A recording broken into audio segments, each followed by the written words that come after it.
Президент Садыр Жапаров Нью-Йорк шаарында өтүп жаткан Бириккен Улуттар Уюмунун башкы ассамблеясынын 78 сессиясынын алкагында Иран өлкөсүнүн президенти Сейед Эбрахим Раиси менен жолугушту. Жолугушууда өлкө лидерлери эки тараптуу кызматташтыктын саясий, соода-экономикалык, маданий-гуманитардык жана башка чөйрөлөрдөгү артыкчылыктуу багыттарын талкуулашты. Иран президенти Сейед Эбрахим Раиси эки тараптуу мамилелерди жаңы деңгээлге чыгаруу үчүн эки өлкөнүн жакшы мүмкүнчүлүктөрү жана жогорку потенциалы бар экендигин белгиледи. Өз кезегинде өлкө башчы Садыр Жапаров бардык Кыргыз-Иран кызматташтыгын мындан ары да бекемдөөгө даярдыгын билдирди.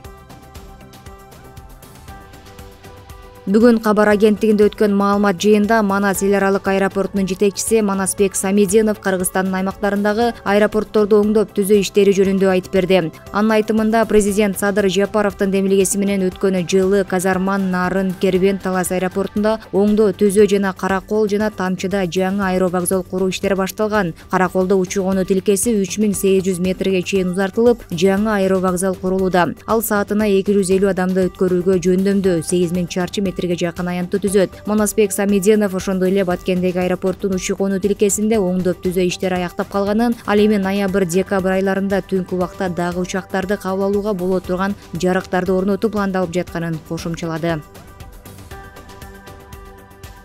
Бишкекте майыптыгы бар адамдардын иштери боюнча кеңештен жыйын өттү. Бул тууралуу Эмгек социалдык камсыздоо жана миграция министрлигинен билдирди. Маалыматка ылайык иш-чарага министрлер кабинетинин төрагасынын орун басары Эдил Байсалов, Эмгек министри Гүлнара Батырова, ЮНИСЕФтин Кыргызстандагы өкүлү Кристин Джольм катышты. Эмгек министри катышуучуларга майыптыгы бар балдарды социалдык жактан камсыздоо жаатында абал тууралуу маалымат берип жатып, бүгүнкү күндө өлкөдө майыптыгы бар 211 миң адам жашай турганын, алардын 37 миңи балдар экенин белгиледи. Майыптыгы бар балдарды социалдык камсыздоого ай сайын 8 миң сом өлчөмүндө жүлөк пул төлөө каралган. Майыптыгы бар ар бир 4-чү бала жеке жардамчынын кызматын алат. Жардамчылардын акысы айына 6300 сомду түзөт, деди министр.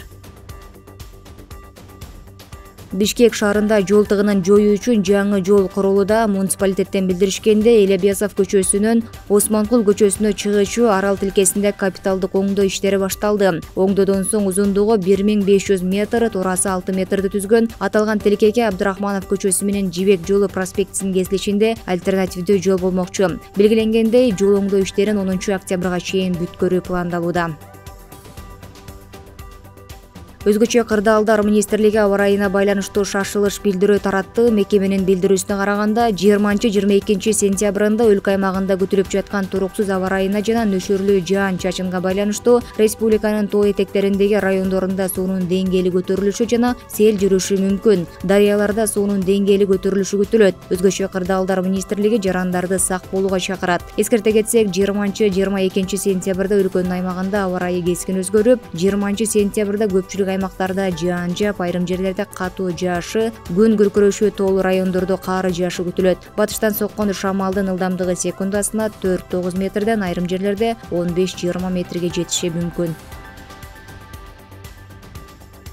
Үстүбүздөгү жылдын 15 сентябрында Бишкек шаардык перинаталдык борборунда 3 эм төрөлдү. Алардын бардыгы уул. Саламаттык сактоо министрлигинен билдиришкенде, ымыркайлар 36 жумасында кесарево жолу менен жарыкка келди. Наристелер 3 кг 300 грамм, 3 кг 660 грамм, 3 кг 445 грамм салмакта төрөлдү. 3 эмдин энеси Бишкек шаарынын Октябрь районунун тургуну. Бул 34 жаштагы эненин 5-чи төрөтү. Бишкек шаардык перинаталдык борборунун башкы дарыгери Жамиля Марипованын айтымында, ымыркайлардын абалы туруктуу жана аларды үйүнө чыгарууга даярдыктар көрүлүүдө.